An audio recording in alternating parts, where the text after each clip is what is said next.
The aroma of pot roast filled the dining room of the Pierce family home in Columbus, Ohio, mingling with the scent of fresh rolls and the underlying tension that always accompanied Sunday dinners.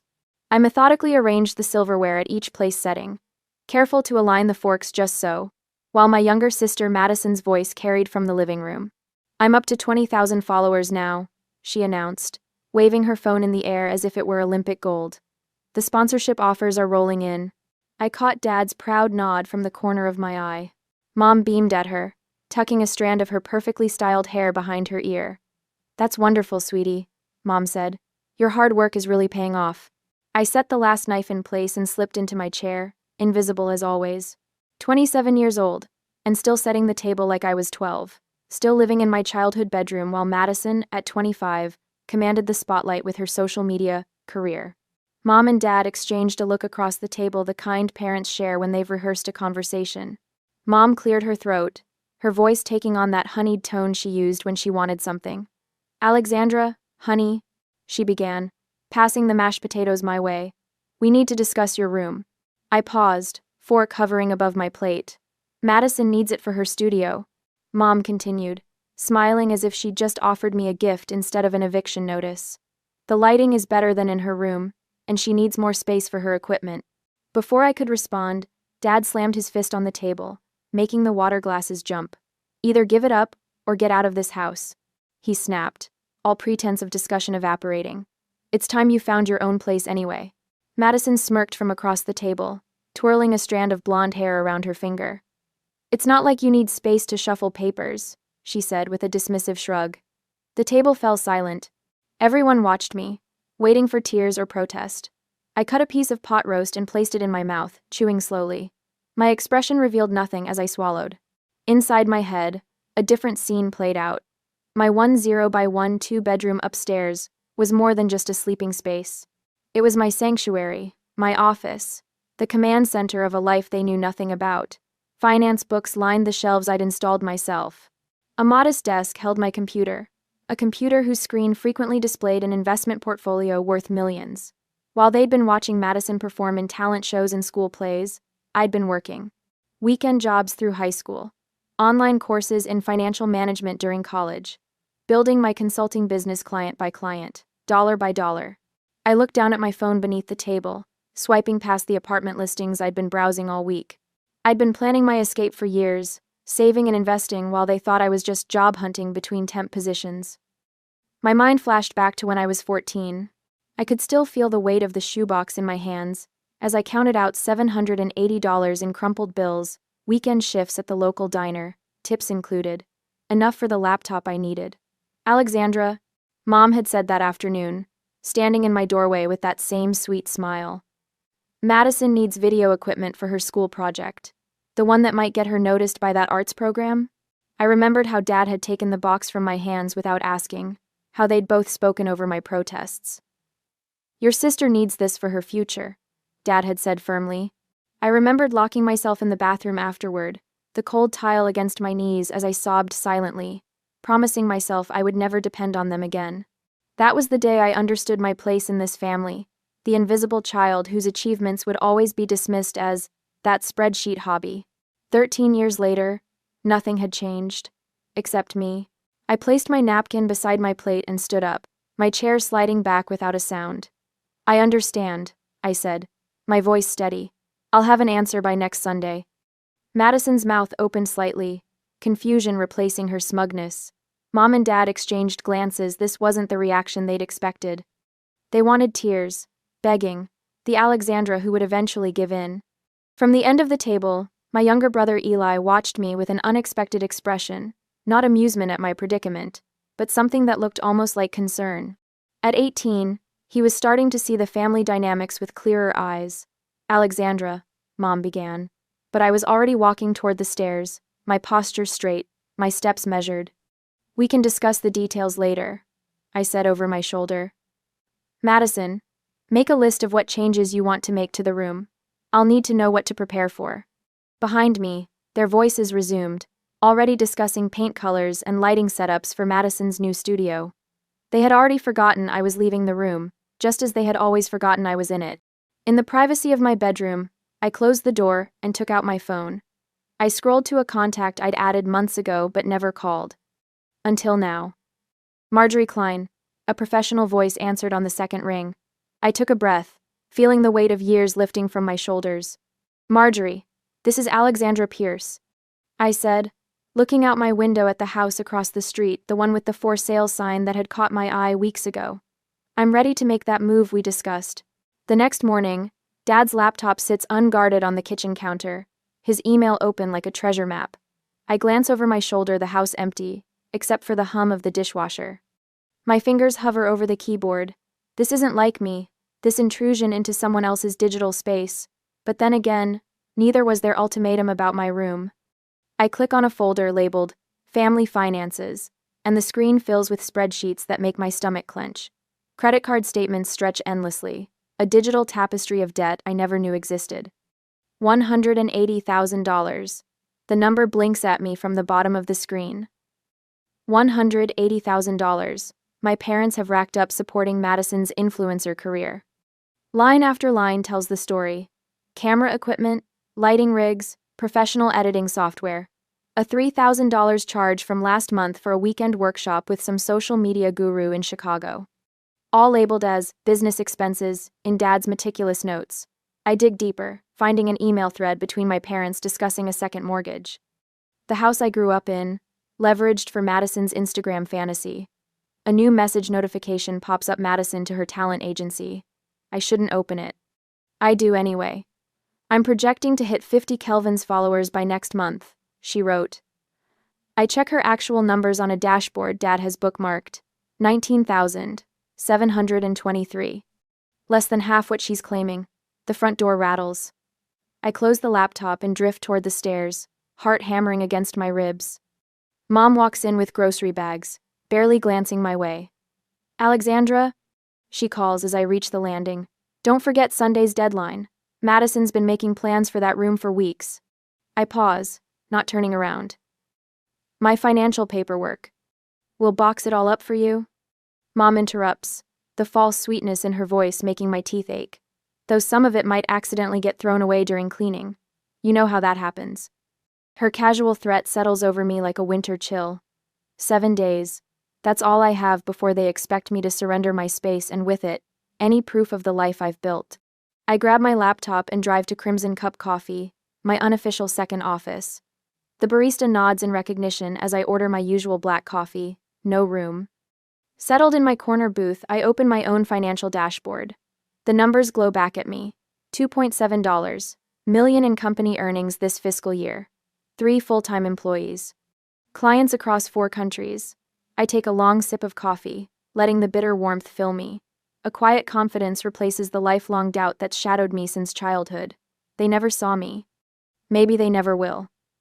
My phone buzzes with a text from Marjorie Klein, the realtor. Found 3 properties matching your criteria. Available to view this afternoon? I stare at the message, a plan crystallizing in my mind. This isn't just about finding somewhere to live anymore. I won't just leave, I whisper to my screen. I'll make a statement they can't ignore.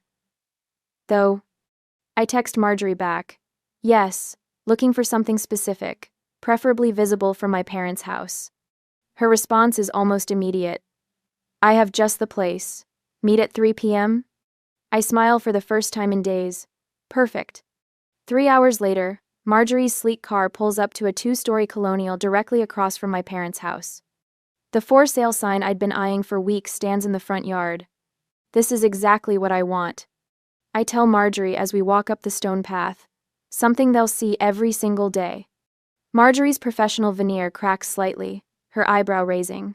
Interesting choice of words, she says, unlocking the door. Most clients talk about what they want to see, not what they want others to see. Before I can respond, someone calls my name from the sidewalk. Chloe Baxter waves, crossing the street with a folder tucked under her arm. Her auburn hair catches the afternoon sun as she navigates around a parked car.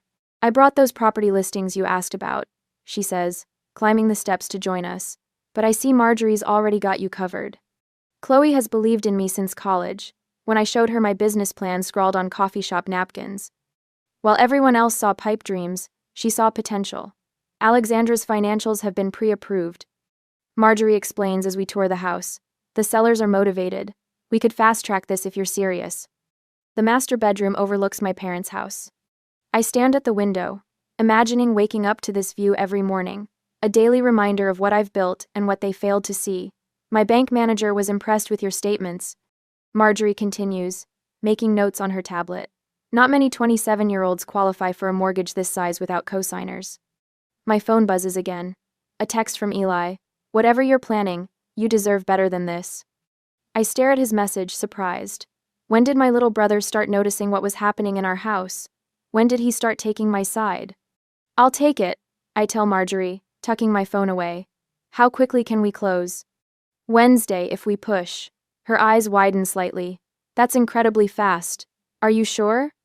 Absolutely, I say, already calculating the down payment. I'll transfer the funds tonight. Later, sitting at the kitchen table while my parents and Madison discuss her brand strategy, I sign the preliminary papers Marjorie emailed over.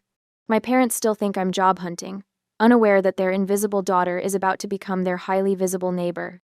The money transfers with a single click, a substantial down payment that represents years of work they never bothered to ask about. The bittersweet realization settles over me. I'm buying a home but losing my family. Or maybe I lost them years ago, and I'm only now accepting it. Pride replaces the hollow ache. I built this success without their knowledge or support, without their belief. Maybe that makes it more mine than anything else could. As Madison laughs about her latest sponsorship prospect, a fleeting doubt crosses my mind. Is this revenge or freedom? Perhaps it's both. The morning sun filtered through my curtains as I opened my eyes to the sound of rustling in my room. Mom stood by my bookshelf, a garbage bag in one hand, and several of my finance folders in the other. What are you doing? I asked, sitting up quickly. Just cleaning, sweetie, she said, that honeyed tone coating her words. These old papers were gathering dust. I slid out of bed and crossed the room in 3 steps, taking the folders from her hands. These are important documents. Oh, Alexandra, she laughed lightly. You and your paperwork. Madison needs this space to be pristine for her equipment. My phone buzzed on the nightstand. A notification from Madison's Instagram. A family photo from last Christmas, her caption reading, "Making room for my dream studio. So blessed to have supportive parents." Influencer life. Dream coming true. I bit the inside of my cheek, tasting copper. 63 likes already, most from people who'd never set foot in our house. I thought we agreed Sunday was moving day, I said, carefully returning the folders to their proper place on the shelf. Mom sighed, tying the garbage bag. Plans change. Madison's equipment arrives Wednesday now, not Sunday. She patted my shoulder. You're always so adaptable, honey. That's what I love about you. Adaptable, the word they used when they meant invisible. Downstairs, Dad sat at the kitchen table, coffee mug in hand, newspaper spread before him. His eyes flicked up as I entered, then back to the sports section. Morning? I said, pouring myself coffee. Some people in this house don't understand sacrifice, he muttered. Ungrateful children taking advantage. The irony burned worse than the coffee. I said nothing as I spread peanut butter on toast, calculating the hours until I could leave this house forever. That evening, relatives gathered around our dining table for Mom's monthly family dinner. Aunt Cheryl passed the green beans while Uncle Jim described his golf game in excruciating detail. I pushed food around my plate, half listening, until Mom tapped her glass with a spoon. We have exciting news, she announced, her smile wide and practiced. Madison has a potential sponsorship with a major cosmetics brand. They're sending professional equipment for her videos. Aunt Cheryl clapped her hands together. That's wonderful. Alexandra's giving up her bedroom for Madison's studio, Mom continued, as if I'd enthusiastically volunteered. Such a supportive sister. All eyes turned to me, expecting the dutiful daughter act. I smiled tightly and raised my water glass. Family supports family, right? Later that night, my phone lit up with a text from Marjorie. Found it. The perfect house. 4 bedrooms, directly across from your parents. Virtual tour tomorrow? AD. I stared at the message, something like hope unfurling in my chest. I typed back, yes, first thing.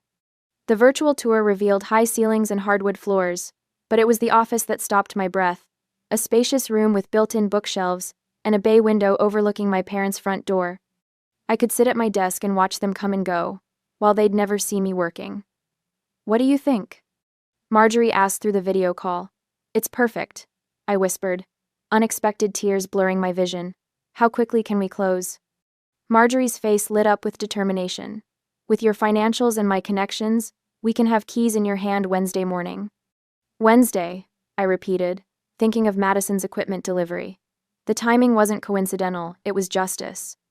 The signing happened Tuesday afternoon, papers spread across a mahogany table in Marjorie's office.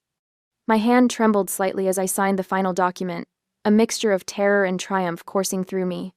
Alexandra, Marjorie said as she gathered the papers, her voice unusually soft. In 20 years of real estate, I've never seen someone your age this prepared.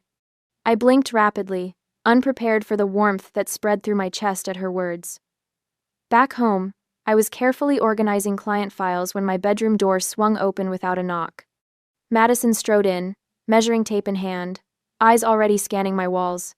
Can I help you with something? I asked, not looking up from my desk, just measuring for my lighting setup.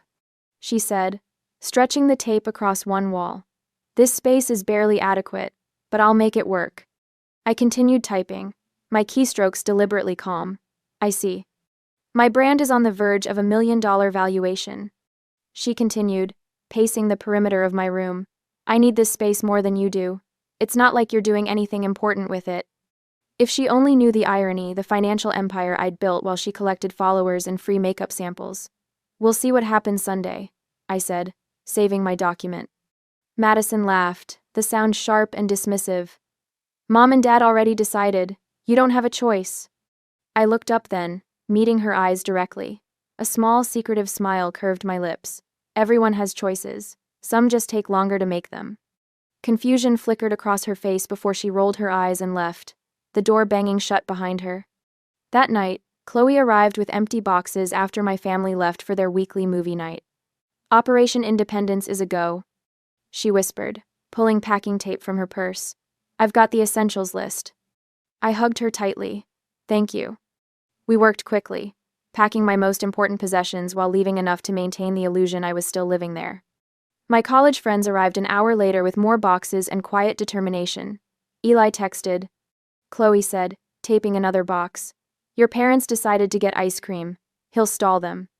My brother's unexpected alliance warmed something in me that had been cold for years.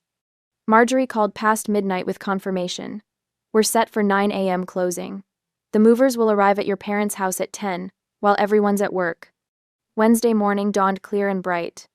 I stood on the sidewalk watching Marjorie's car approach, keys dangling from her fingers as she stepped out.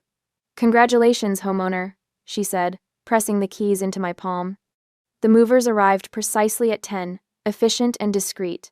I directed them through my childhood home, pointing out what to take and what to leave. My desk, my books, my clothes, the physical manifestations of a life kept hidden for years. By noon, I stood in my new master bedroom, watching the movers assemble my bed frame. The window offered a perfect view of my parents' house, the bedroom that had been mine for 27 years now visible from across the street. Where do you want this desk, ma'am? One of the movers asked, gesturing to my workstation.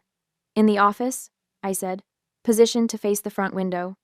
Chloe arrived with lunch as the movers finished, her eyes wide as she explored my new home. This is gorgeous, Alex, and huge. We sat on the floor of my new living room, eating sandwiches amid half-unpacked boxes. Are you doing this for revenge? She asked quietly, making them see what they missed? I considered her question, watching sunlight pattern the hardwood floors. This isn't about revenge, I said finally. It's about becoming visible. That evening, I arranged my important papers in a leather portfolio folder, deed, financial statements, company information, evidence of the life I'd built while they weren't looking. Standing before my bathroom mirror, I practiced my expression, ensuring no anger or hurt showed through. Sunday's revelation needed to be delivered with calm confidence, not emotional outbursts. I selected my outfit for Sunday's appearance, a tailored navy blazer, cream silk blouse, and my grandmother's pearl earrings. Professional but familiar, the Alexandra they knew, but finally seen clearly.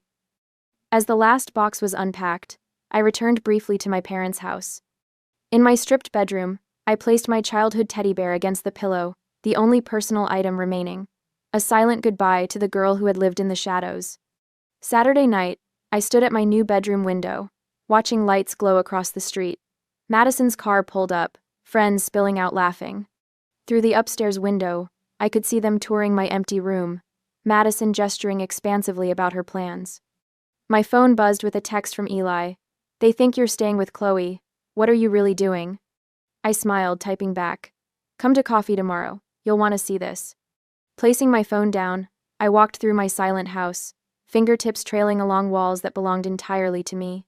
On the entry table, I positioned the deed folder precisely in the center. "Tomorrow," I whispered to the empty house, "they'll finally see me." Sunday morning arrives with a clarity I haven't felt in years. I adjust my blazer, charcoal gray, tailored perfectly as I cross the street toward my parents' house. The weight of the deed folder in my hand feels substantial, grounding. Through the front window, I can see them gathered around the kitchen table, my former prison, now just a stage for what comes next. I knock twice, sharp and confident. Mom answers, her smile faltering when she sees my professional attire. "Alexandra? We weren't expecting you so early." Her eyes dart to the street behind me, searching for Chloe's car. "Where did you park?" "I walked," I say simply, stepping past her into the foyer. The kitchen falls silent as I enter. Dad looks up from his newspaper, Madison from her phone. Only Eli offers a genuine, "Good morning." I pour myself coffee from the pot on the counter, an action I've performed thousands of times in this house. Today it feels different, a choice rather than an obligation. "I thought you'd be bringing your things," Madison says, her tone sweet but eyes calculating. "I've already picked out paint samples for the walls, thinking of a blush pink with gold accents for my backdrop wall."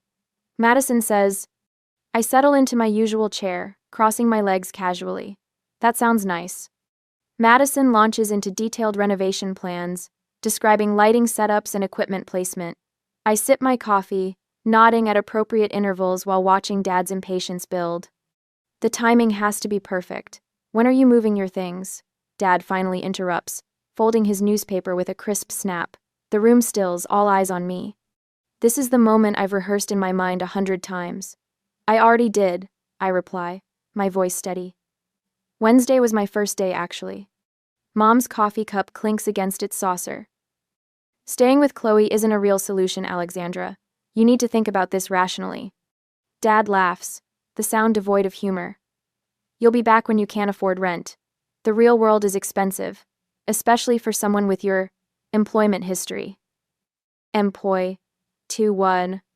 Madison reaches across the table, patting my hand with artificial concern.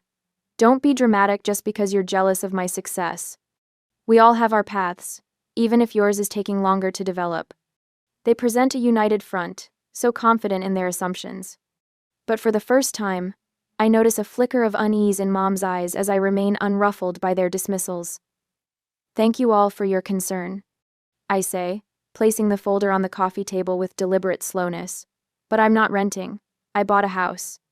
The statement hangs in the air, rearranging the molecules between us. I let the silence stretch, savoring the shifting expressions across their faces: confusion, disbelief, the first edge of alarm. "The one across the street, actually."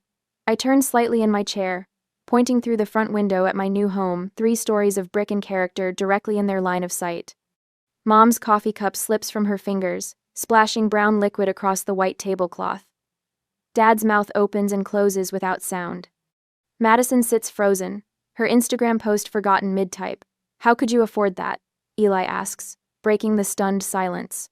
There's no judgment in his voice, only genuine amazement. I straighten my shoulders, embracing the truth I've hidden for years. "I own a financial consulting business." "A what?" Dad's voice cracks.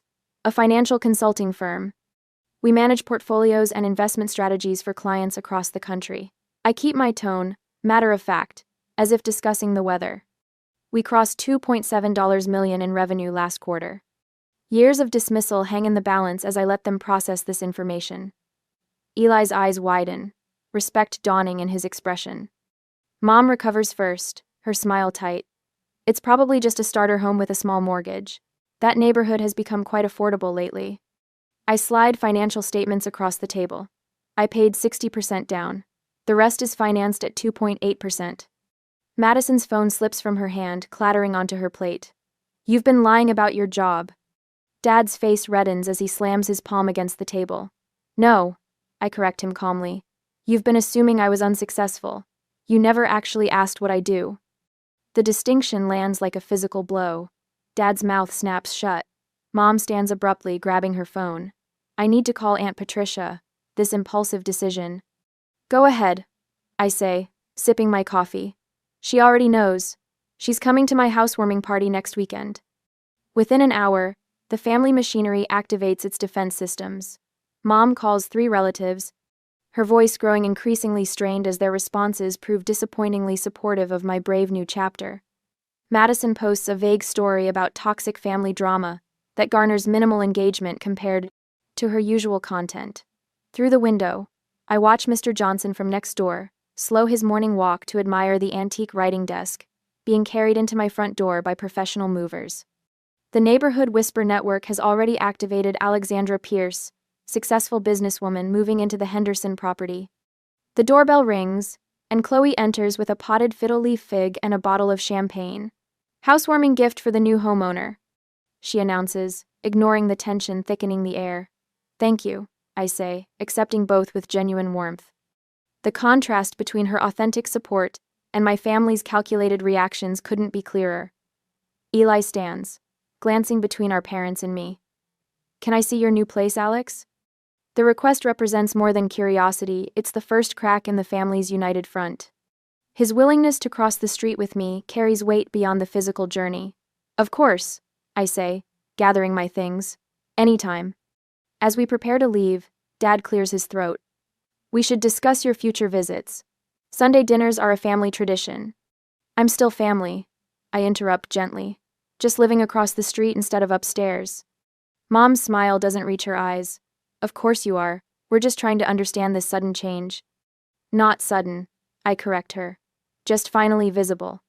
Through the window, I notice Marjorie's car pulling up to the corner market where Mom buys her weekly groceries, right on schedule. By afternoon, the entire neighborhood will know the property value of my new home and the substantial down payment I made. As I walk toward the door with Eli and Chloe, a delivery van stops in front of my house. The driver carries an elaborate arrangement of flowers to my porch, a congratulatory gift from my business partners, strategically timed and perfectly visible from my parents' front window. I turn back once before leaving, taking in the tableau of my stunned family. Madison frantically checking her phone as notifications about an expose on fake followers flood her screen. Mom and Dad exchanging worried glances, the unpaid second mortgage application sitting in Dad's email drafts suddenly feeling more precarious. Success is often built in quiet rooms, I say softly, while others are performing. The door closes behind us with a gentle click, separating past from future with half an inch of polished oak. Across the street, my house, my actual home, stands waiting, windows gleaming in the morning Sunday.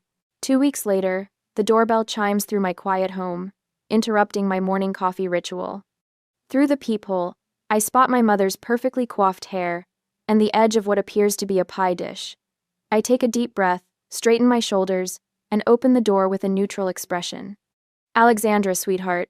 Mom holds up a perfectly golden-crusted apple pie, steam still rising from the lattice top. I made your favorite. We should talk. I step aside, allowing her into the entryway of my new home. Her eyes dart around, taking in the tasteful furnishings, the spacious layout, the unmistakable signs of success she never bothered to notice before. This is quite something you've done here, she says, placing the pie on my kitchen counter. Her hands flutter to her pearl necklace, adjusting it unnecessarily. Your father and I always believed in you, you know. I pour her a cup of coffee without responding. The silence stretches between us. Madison's having a hard time with sponsors, she finally says, staring into her cup rather than meeting my eyes. Some issue with her follower count. Technical things I don't understand. I see, I reply, keeping my voice even. Family supports family, Alexandra. Mom reaches across the counter to touch my hand. I don't pull away, but I don't reciprocate either. We've always been there for each other, haven't we? Later that afternoon, Dad makes his approach. He catches me retrieving mail from my box, his timing too perfect to be coincidental. Your mother misses you, he says without preamble. We all do. We should put this behind us and move forward as a family. I nod politely, sorting through envelopes. I'm open to that possibility, Dad. His relief is palpable but premature. That evening, my phone lights up with a barrage of texts from Madison. You're destroying this family. Mom cried all afternoon. Everyone thinks you're so selfish. After everything they did for you. I placed the phone face down on my coffee table and returned to reviewing client portfolios. The messages continued to arrive, each vibration less affecting than the last. The next morning, Mom calls to inform me that Aunt Patricia asked about my absence at Sunday dinner. Everyone's concerned about the family image, she says. People are talking. Dad follows up with a voicemail suggesting my business success seems awfully sudden and questioning whether I've gotten involved with something questionable. The final salvo comes in the form of a formal dinner invitation, delivered by hand to my mailbox. Elegant script on cream cardstock requests my presence at the family home tomorrow evening at 7. To reconcile our differences, it reads. And the postscript, in Mom's handwriting, after all we've done for you growing up. Alone that night, doubt creeps in during the quiet hours. Old patterns of guilt surface like well-worn paths in my mind. Perhaps I am being too harsh. Perhaps there is some middle ground where I can maintain both peace and dignity. The next morning, Chloe arrives with bagels and brutal honesty. Remember the laptop money? She asks, spreading cream cheese with unnecessary force. $800 you saved from diner shifts, and they took it for Madison's camera equipment? I wince at the memory. That was 13 years ago, I say, though the sting feels fresh. Patterns don't change unless people do, Chloe replies. After she leaves, I pull out the journals I've kept since childhood. Page after page documents the same cycle, my achievements minimized, my needs secondary, my resources commandeered for Madison's dreams. The realization settles into me with surprising calm. Their love was always conditional. Mine doesn't have to be. I arrive at my parents' house at precisely 7 the next evening. The table is set with the good china. Madison sulks at her place setting while Mom fusses with flower arrangements and Dad pours wine with too careful precision. Alexandra, Mom exclaims with excessive brightness. You came. I take my seat, my posture relaxed but dignified. The difference is immediately apparent. I'm not the daughter desperately seeking approval. I'm a successful woman who has chosen to be here on my terms. Madison attempts several barbs throughout the salad course. Not everyone can buy their way into feeling important, she mutters. I meet her gaze steadily. You're right. Some people have to earn it. Her fork clatters against her plate. When the main course is served, Dad clears his throat meaningfully. The moment for reconciliation has apparently arrived, according to their schedule. I needed to build my own life, I say before they can begin their prepared speeches. You needed me to remain invisible. Those two things weren't compatible. Mom's hand freezes midway to her water glass. Alexandra, we never. I'm open to a relationship, I continue calmly, but not one based on what you can take from me. The silence that follows is profound. What does that mean exactly? Dad finally asks, his tone careful. I explain, with the precision of someone who has prepared thoroughly, how I built my business over years of work, how I paid for my education through scholarships and side jobs, how I attempted, repeatedly, to share my successes, only to have them dismissed or ignored. That spreadsheet hobby, I quote back to them, is now worth millions. Madison's face contorts with something between rage and envy. For the first time, she sees the difference between her bought followers and my earned success. The knowledge visibly burns. Mom attempts to redirect. Speaking of your business success, Alexandra, perhaps you could help with family finances, just until Madison gets back on her feet. The trap is sprung, but not as she intended.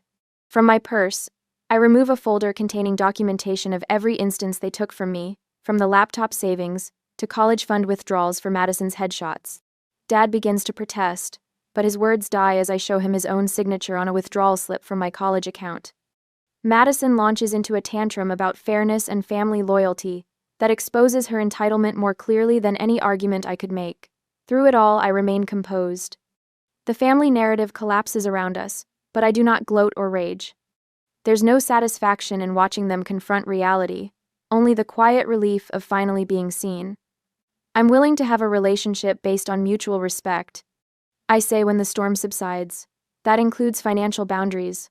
I won't support anyone without accountability. I turned to Madison.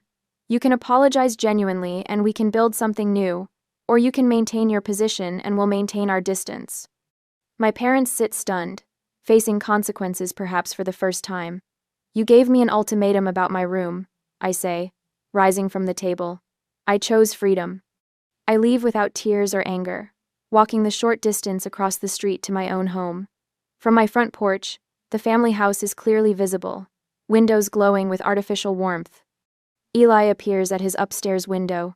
I raise my hand in a small wave, an offering of connection separate from our parents. He returns the gesture, his expression thoughtful. One by one, the lights in my parents' house go dark as I stand on my porch. My own home remains illuminated, warm with the light of independence. I hear through neighborhood whispers that Madison's career collapse has accelerated. Her fake follower scheme exposed, sponsorships withdrawn, her influencer dreams crumbling. Meanwhile, my parents face the prospect of financial ruin, their resources depleted by years of supporting Madison's illusions.